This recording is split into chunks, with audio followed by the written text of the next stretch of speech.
Ini mana kau tunjuk bari kau tunjuk apa? Itu kan mana ke sini? Mate biro mau mati. Gimana? Then.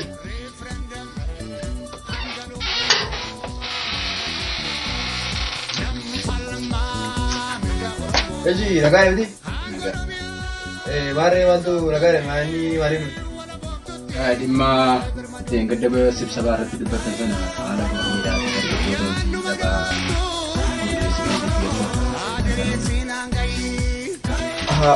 dhimma gurmii sanaa fi na barbaade amma maqaan keessan bireera miti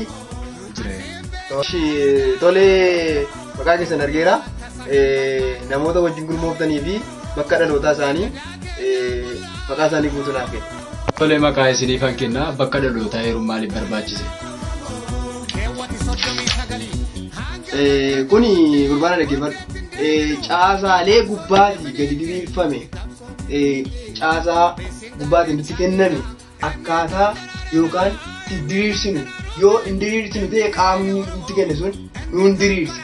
Kanaaf darbee immoo namoonni ganda tokko keessaa yookaas iddoo ta'e dhufan keessi isaanii bashitanyaa waan ta'eef hidha malee waan kan biraa miti. Isin immoo warreen akkasiirraatii adda ta'uu qabdu jennee yaadna malee waan kan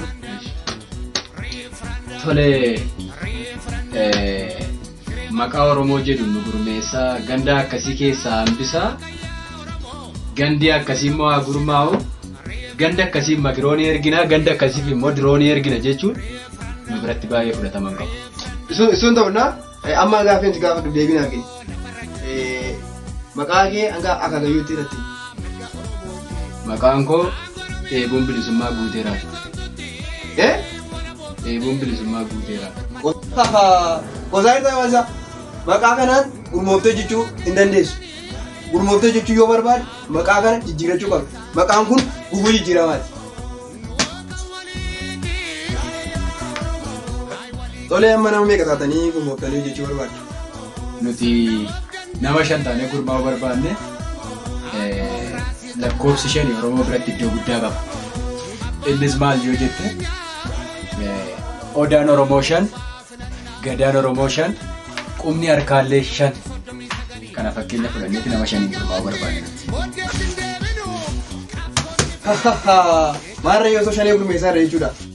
Amma waan tokko sitti himu dafaatii ida'amuu fayyadamaatii nama 6 yookaan nama 7 gurmaa'u.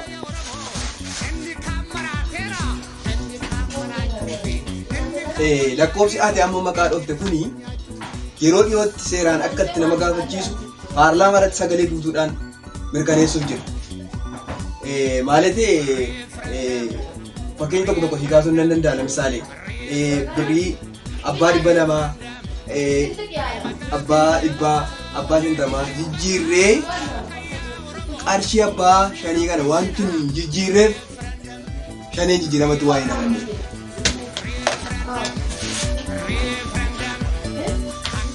Tole amma kophee quxurii meeqaa keewwatte?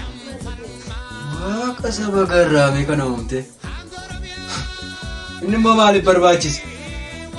Na dhaggeeffadhu gaaffii irratti gaaffii hin barbaachisu deebiin gaaffii si gaafatamu kana madees.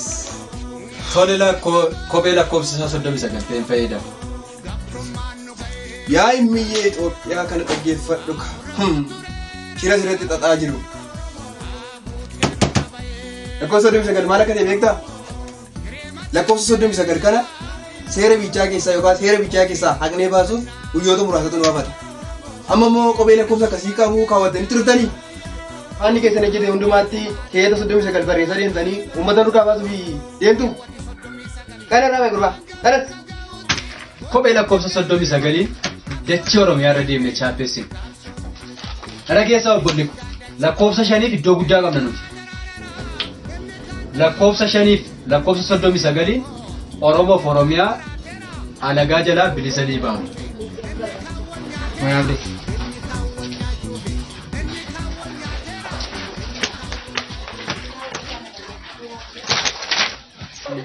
Polisiin jiru laa ala kadhama. Nama mi'a polisi.